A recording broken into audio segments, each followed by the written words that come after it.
Hi, I'm Colleen Nelson, licensed therapist, trauma expert, and fellow badass woman ready to rise up right alongside you. This podcast, Let the Rest Burn, is for the woman who has ignored, attacked, or even silenced her inner voice because she thought it was broken and needed to be fixed. It's for the woman who is ready to rise up and fully step into her desire, her joy, her full power, and make the impact she was destined to make. For the woman who cannot stand one more second waiting, watching, and witnessing the world crumble and is ready to rebuild and expand into a better future. For a woman who is so done trying to fix the world, she decided to start with healing herself, and she let the rest burn.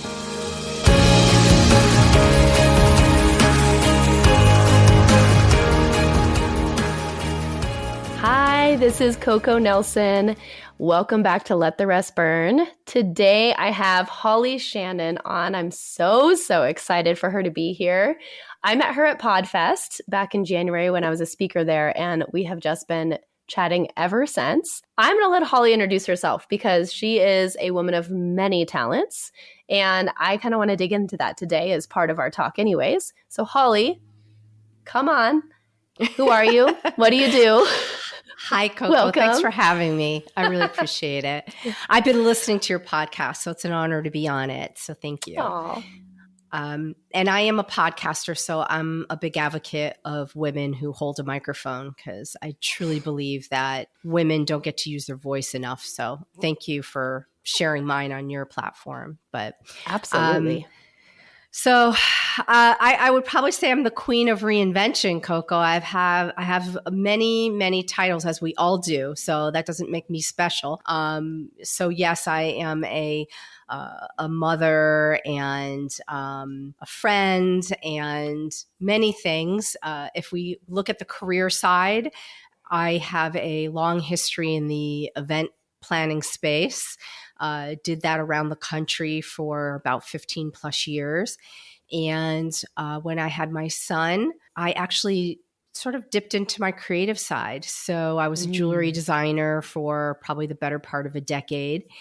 And from there, I went back into marketing and content, and that's where I landed in podcasting, help other people produce them for their businesses.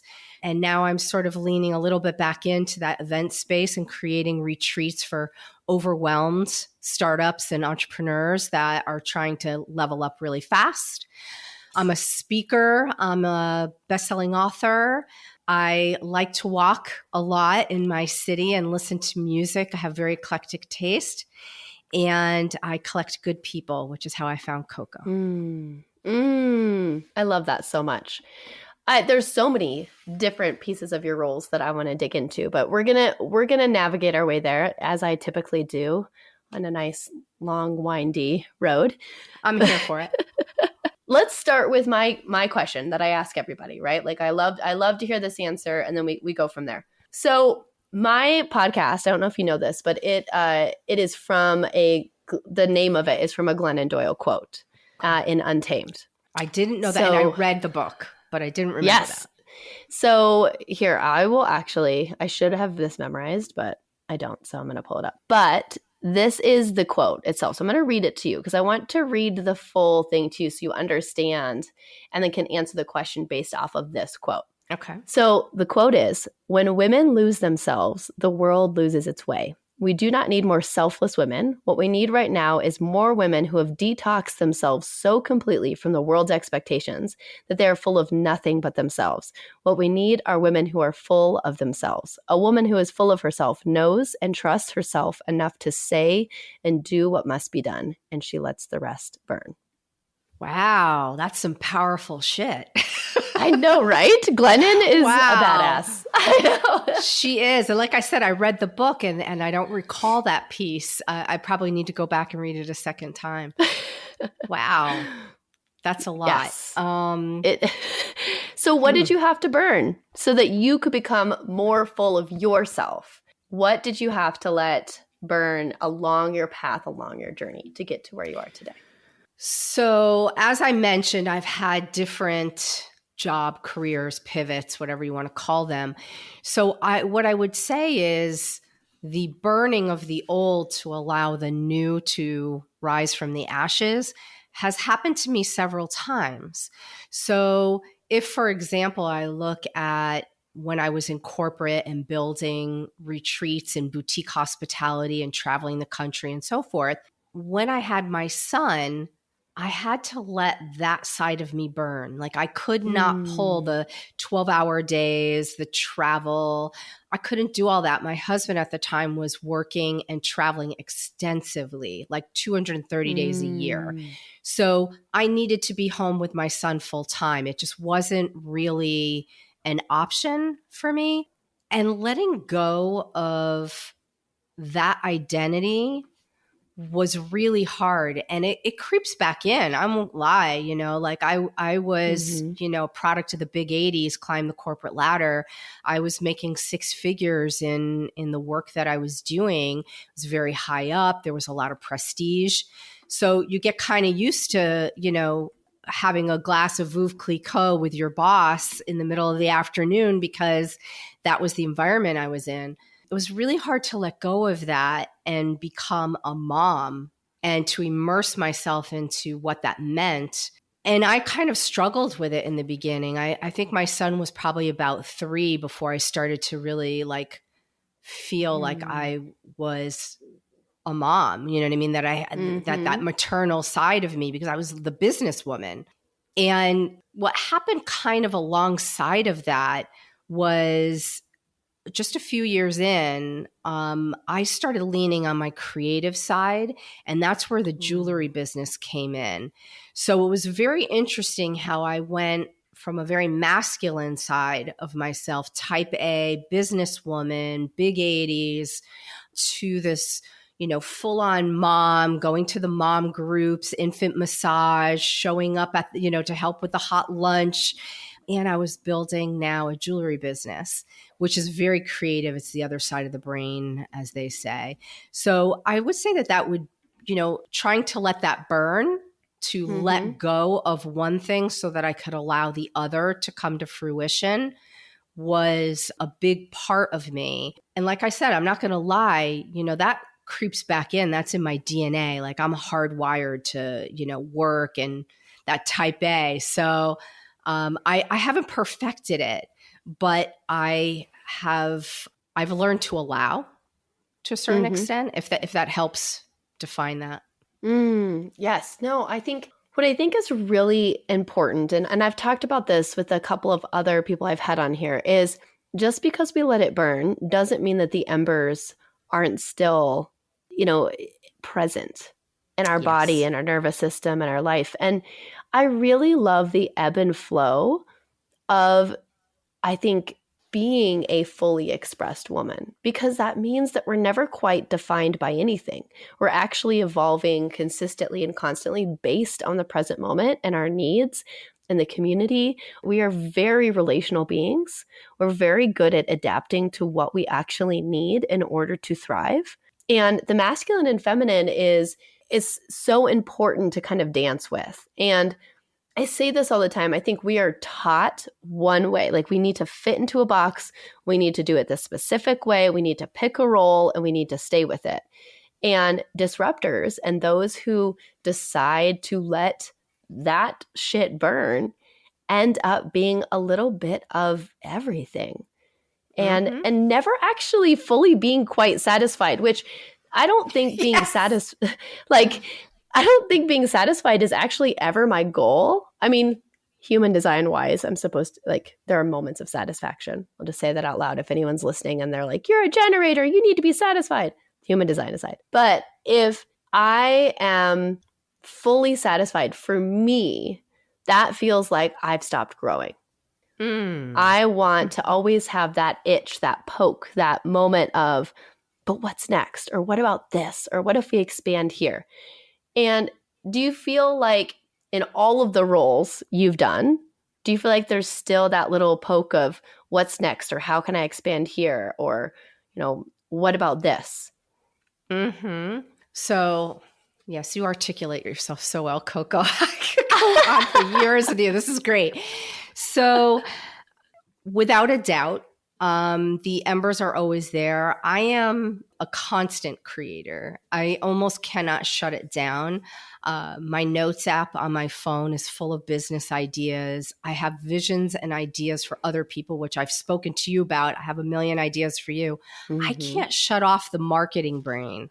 Like that piece of me keeps on going. And I think, you said the dance, and it's such a good word between the masculine and feminine.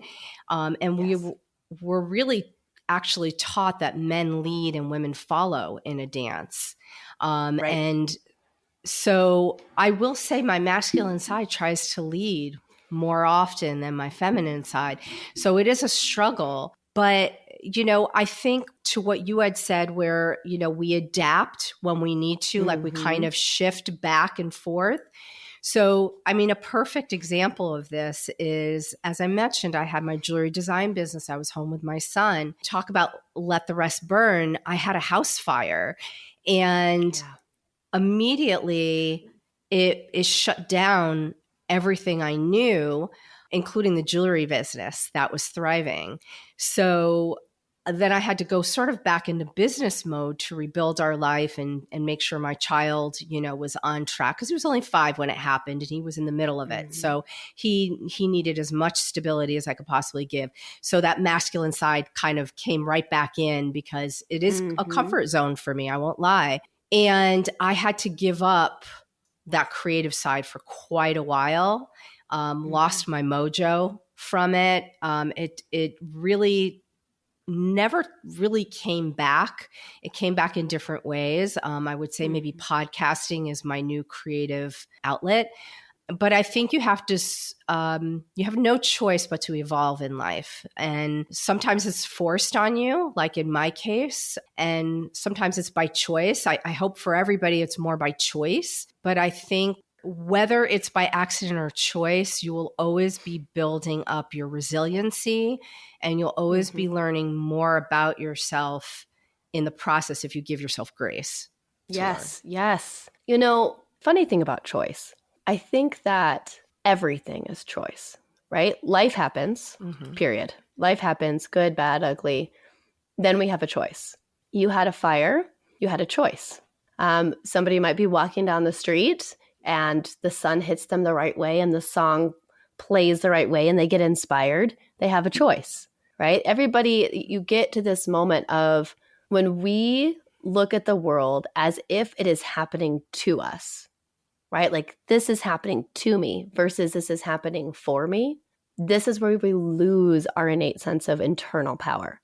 We cannot control what happens in the world. Like it's at the end of the day, like very little control we have as humans, but we can control how we respond to what is presented to us. And I think your choice makes complete sense. And I'm actually going to even challenge the wording. I don't think when I think about what you did for your son and what you did in order to get your life back on track, I think about that as the divine feminine. I think about that as the embodied feminine, because when it comes to pulling your community together, pulling your resources together and figuring things out, that is very much a divine feminine trait. It's although the feminine has the creativity and the surrender and the flow, she also has quite the leadership style. And the leadership style is very relational focused. Whereas the masculine is going to be a little bit more structured, boundaried, and specific to one line of thinking and a little less relational, a little more individualistic. So when you say I shifted into this space to take care of my son, I'm like, oh, that's where you allowed the masculine to protect you so that you could let the divine feminine come in the presence that you had with your child. And yes, you didn't have the jewelry business, but you had this incredible opportunity to heal with your son, with your family. And it's like that is where it spilled into. And so I think it would be interesting to even look at each stage of your life and say, here's my external expression with the jewelry business. Here's the internal expression of the feminine with the way that I mothered my son. And then, as we continue to look at it, I imagine we will find the feminine much more often than you think. Well, I had goosebumps the whole time you were saying that because I never looked at it that way. So thank you. Actually, that's a little bit of a gift because I tend to look at it very black and white, and I don't think it is. Mm-hmm. So thank you for It's that.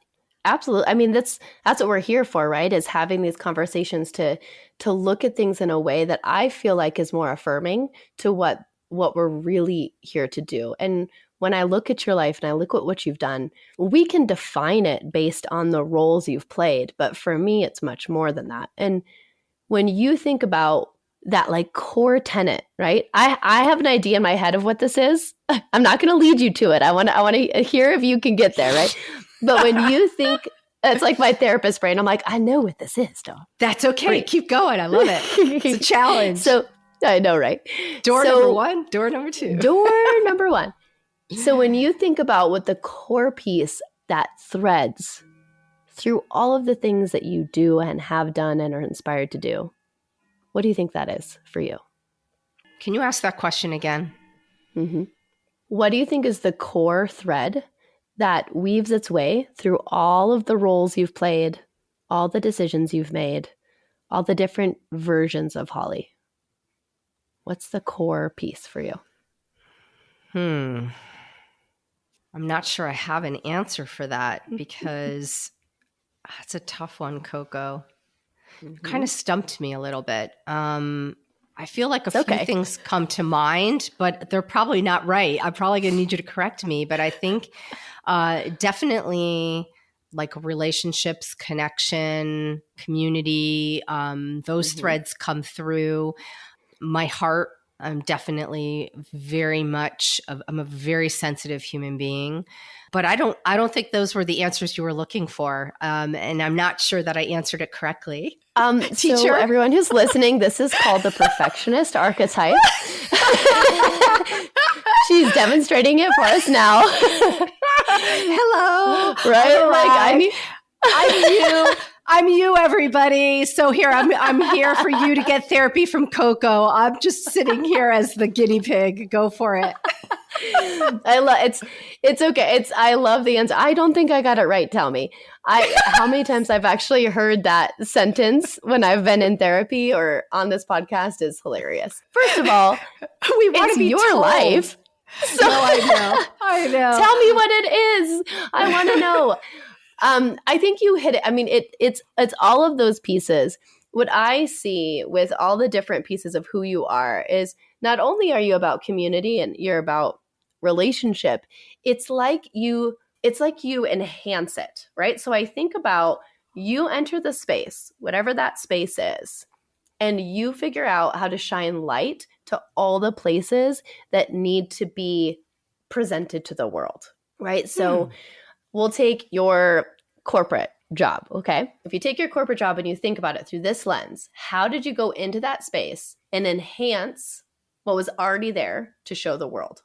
I'd say it was with the people. It was really just leaning in on the relationships, whether it was with the client or if it was, just basically at the time it was with clients mostly. But it was really important for me to make sure that their experience was next level. Yes.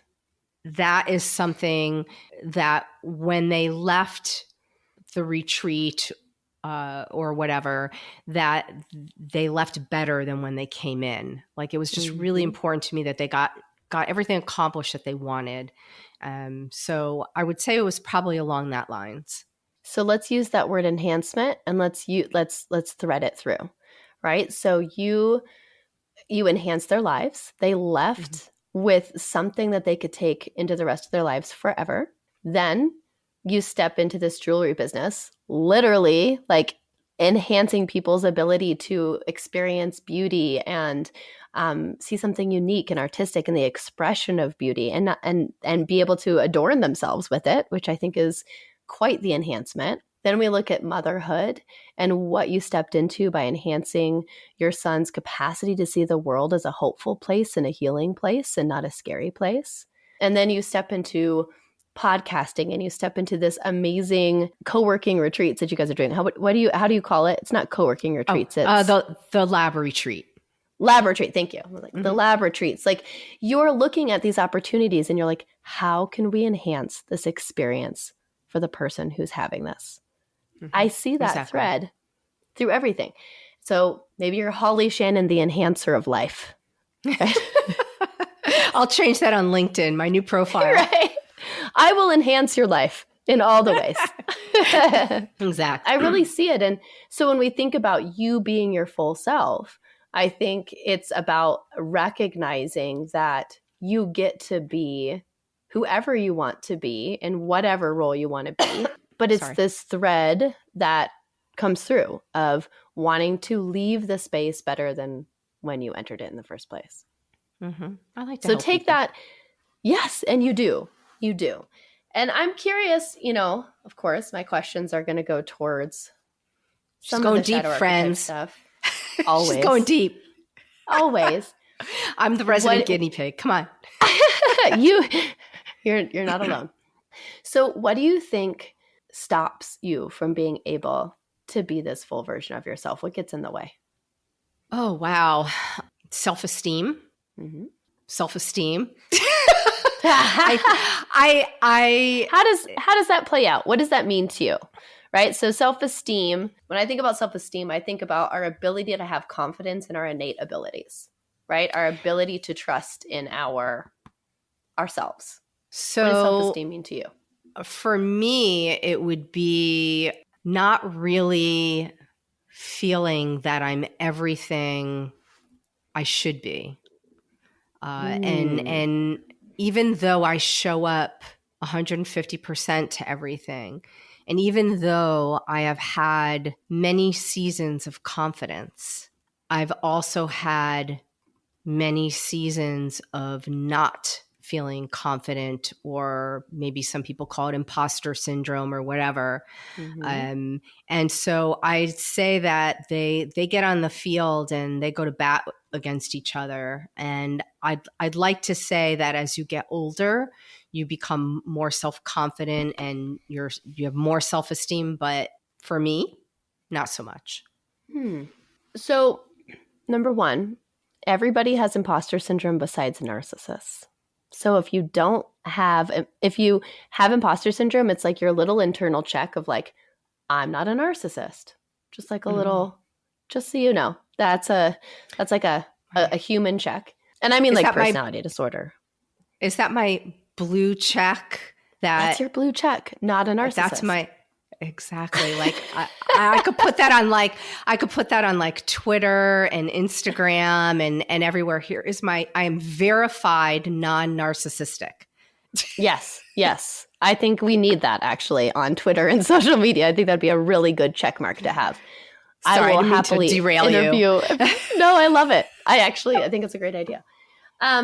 So I find it interesting how much our brain wants to grab those underlying messages of imposter syndrome, not being good enough, not feeling like you're enough. Like it becomes louder than the truth, right? The truth is right in front of you. Like it's just right there. You're like extremely successful human.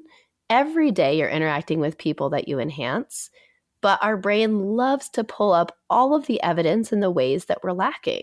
Yes. And honestly, the reason why is because our brains are geared towards two things: safety and growth. So if we are lacking, right? If we've missed something, if we've made a mistake, if we've shown up and not felt like we were our full selves, our brain says, that felt unsafe to me. That felt unsafe because of the emotions that I experienced or the judgment I got or the feeling I had in my body. Whatever it is, that felt unsafe. So I need to figure out how to not feel unsafe again. And then the other side of your brain is like, here's an opportunity for us to grow, right? So it's whichever one is louder that makes it more difficult. And I find that shame is always the loudest voice in our head. And this is where community is so important, Holly. And I think you know this with everything that you've done. The best way to handle low self-esteem or lack of confidence or imposter syndrome is to say it out loud to people that you trust. Because those are the people that are going to reinforce the truth, even when you can't see it yourself. Do you have like a good circle of people that you lean on, or when you're feeling those moments, you you talk to? I do. I actually have a few people, very small group that I can have those hard conversations with. What's interesting to me is that over the years, I have lost a lot of female friends.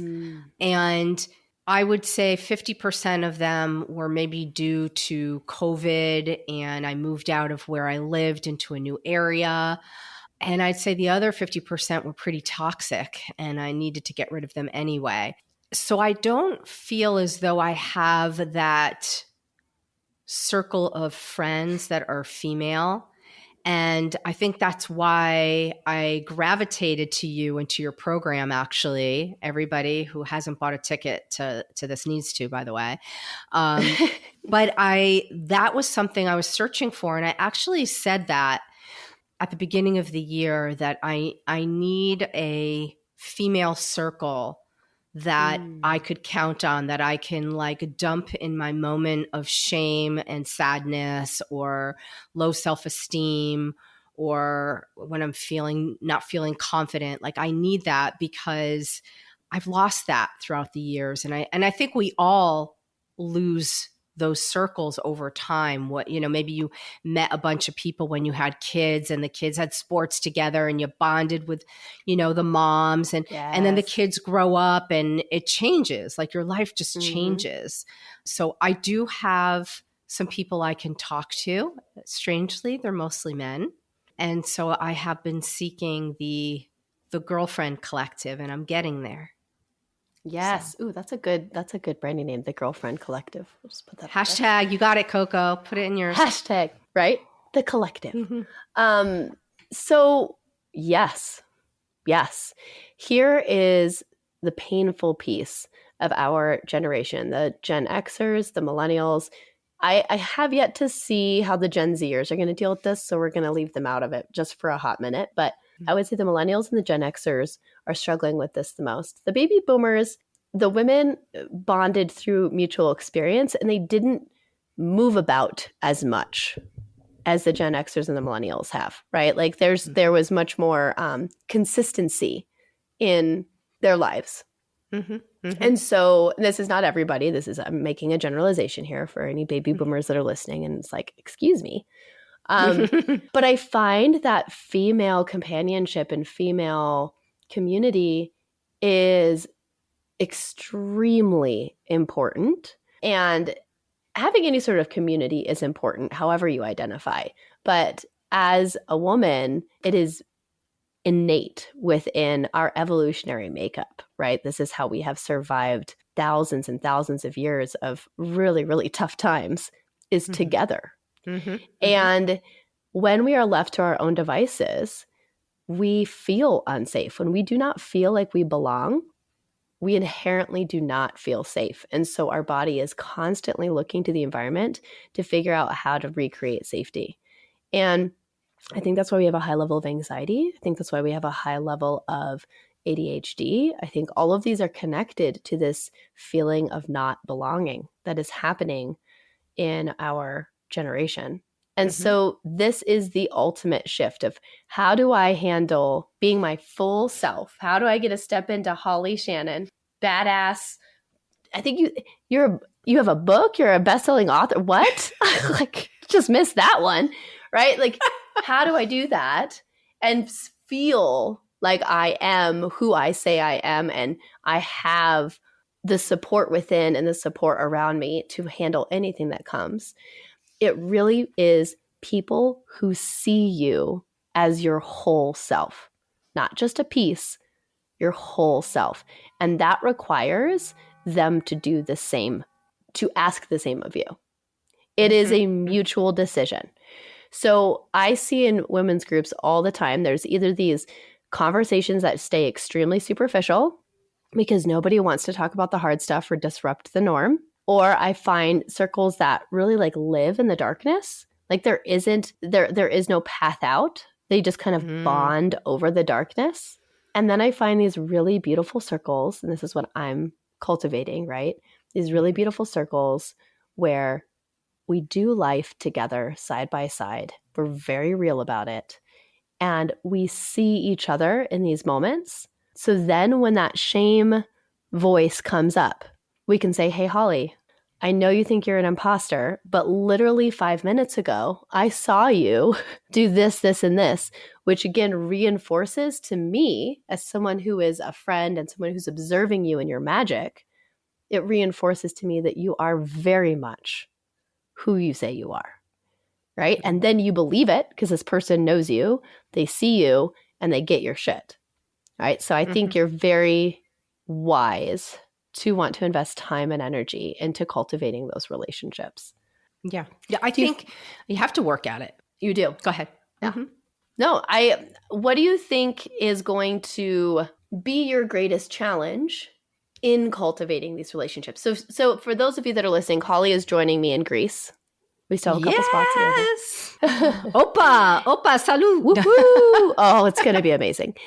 And what's unique about my retreat experiences is I have collective experience 12 weeks leading up to the retreat where we talk. This time I did 2 calls per week because I wanted to make sure we had lots of opportunity to connect, and some people can join some days, some people not. So we opened it up. But either way, we are creating this. We're creating this collective. But what do you think is going to be your greatest challenge stepping into this arena with these women over the next 12 weeks? Well, what I would say is I'm a big believer of, and I almost wanted to create a podcast called this, a mile deep versus a mile wide. I really like to go deep with people and learn about them and help and be a support.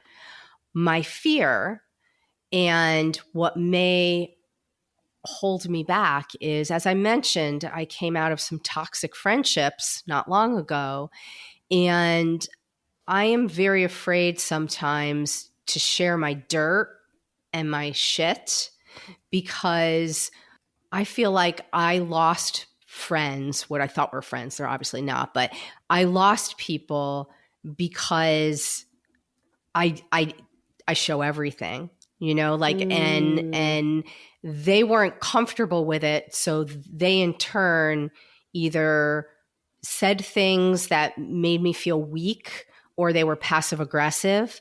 And so I think I'm a little bit triggered by that. And that's why I think it's easier for me to talk to men because they don't inherently, or at least for me, they don't inherently react the same way that women have for me historically. And I don't know why that is. And, I'm willing to take, a lot of blame because we enable people to treat us a certain way. And I know that. I can own up to that.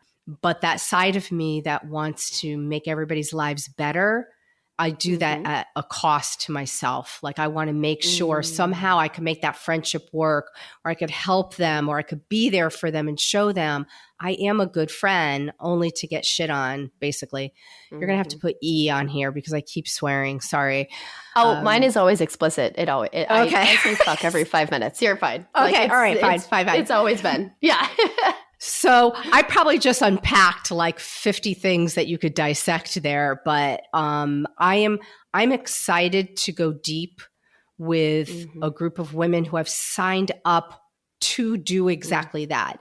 It's one thing when you make friendships with people and you give your whole heart to them and you're really like honest and full and tell them all your shit, and it's a new friendship and they either run away because they're like, holy shit, she got too much for me.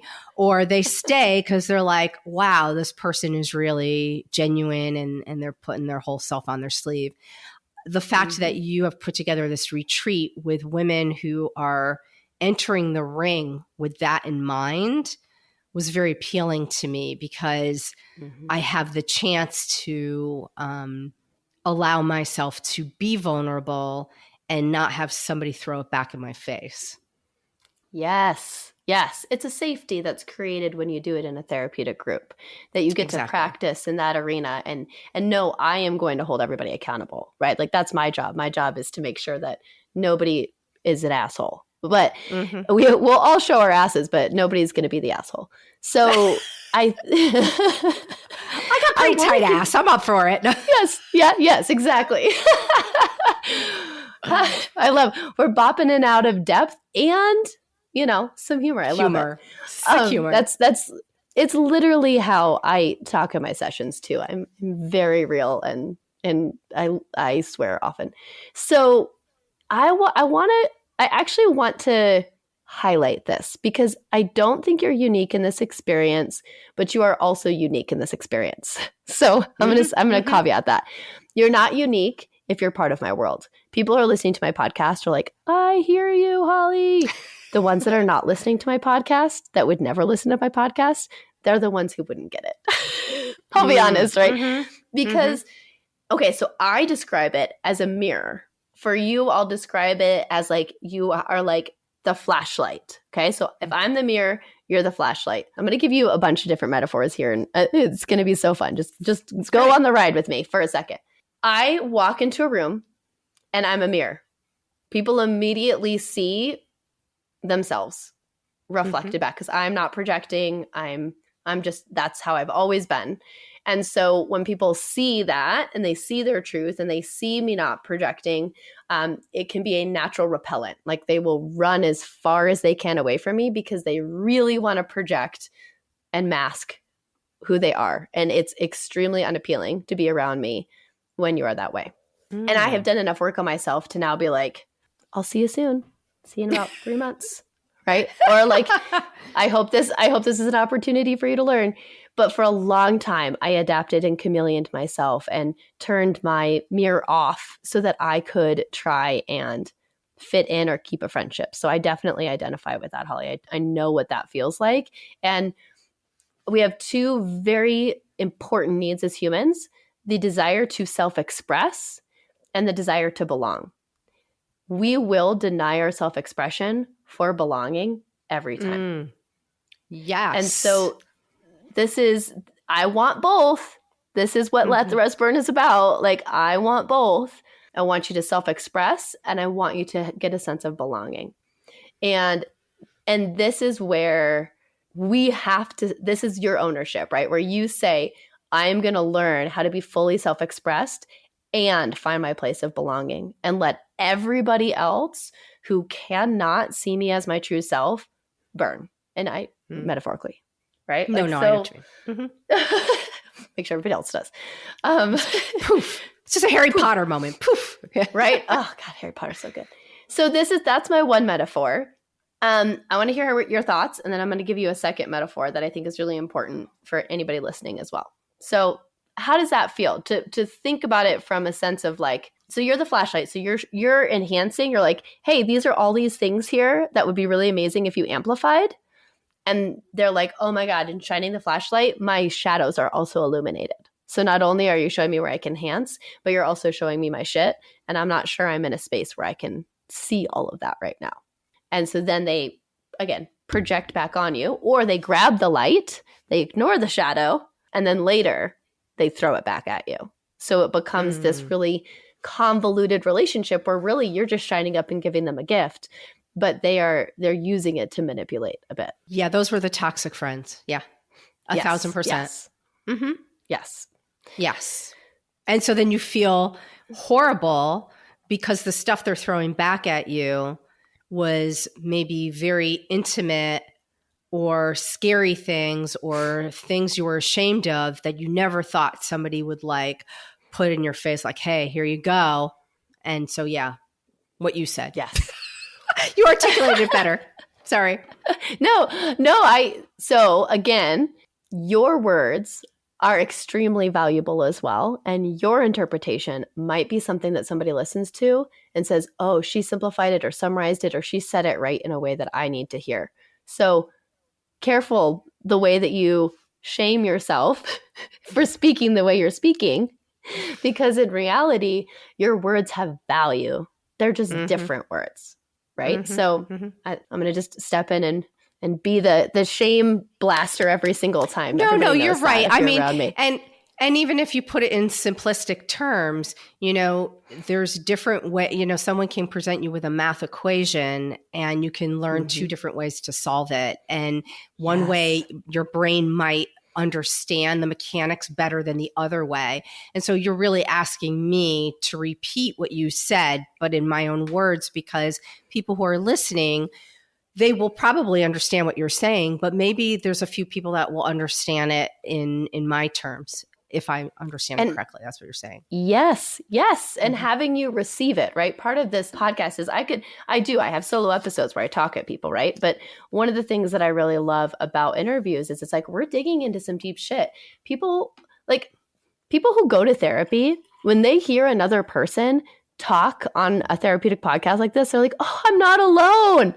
I have these feelings too, right? I bet people are sitting there like, oh, Holly, I get it. My therapist says this shit and it comes out of her mouth like gold. And then the moment I repeat it, it just sounds like absolutely nothing like she said. That is legitimately, I feel that way with my therapist, right? Like I try and regurgitate what she says and I'm like, no, I'm just going to record her and press play next time. This is how I should set a boundary, right? Exactly. So the final metaphor I want to leave you with, and then I want you to tell the audience what it is that you are currently promoting. Final metaphor I want to leave you with, and I will probably do this particular podcast next month when I talk about the vigilante. But have you heard of the Sigma wolf? No. Do you know what that is? Okay. No. So we've got our typical, when we're talking about our roles, a lot of times we talk about alphas and betas and thetas. You know, we have all that whole Greek language. So in a wolf pack, there's an alpha. Okay. So the alpha is responsible for the community at large. It's usually operating within the community, sometimes at the back of the pack, right? Like there's a lot of things that are happening, but the alpha is ingrained in the community. Then we've got the betas that are typically in service to the alpha. And then you've got, the other ones that are followers or betas in training or alphas in training, whatever. Then you have the Sigma. The Sigma is circling the pack from a distance, there to look for coyotes, any stragglers, any other packs that are coming nearby. They have the vision of looking outside of the pack and then will inform the alpha if something is going on. Sigmas often are incredibly misunderstood.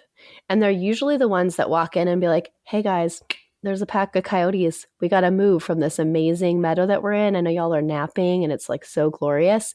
You got to move or you're going to die, right? So people don't like receiving that information. It's not their favorite thing to hear. Alphas can handle it to a degree, but the rest of the population struggles with Sigma energy. But Sigma energy is necessary for survival, and they're usually the ones that see things far before they actually happen. I find that women who are Sigmas struggle to find a community that long lasts because they either A, run into the lone wolves, the stragglers, the ones that are a little toxic and got kicked out of the community, and you're like, hey, they're like out there. You run into other Sigmas where you see yourself reflected, but you tend to be very independent people. Or you interact with alphas, but have a bit of jealousy or envy with these women who naturally magnetize people to them. I think you're a Sigma. Mm-hmm. And I think there's this underlying piece of if we claim our leadership status as a Sigma, it feels like everything makes sense. I'm a Sigma. I'm not supposed to be in community. I'm supposed to create a safety for the community to exist. My closest friends are other Sigmas and alphas, period. How does that land? What are your thoughts? That's a whole fresh perspective, by the way. And if I work backwards from what you said, the reflection against other alphas has always been presented to me as they are jealous of you. Of what you've accomplished. And so that's why they're not letting you lead alongside them. That's why they're making it difficult for you to enter and be with them. Or they're just making your life hard. And I don't mean that in an egotistical manner, like I'm just so everything. So they're jealous of me or whatever, or threatened by me. I don't mean it in that respect. Like, oh, I have great hair. She's jealous of it. It's not that. It's that I know I'm a strong leader. Like I know that I have that in me because I've done it for so long, and I've had to navigate this world and lead.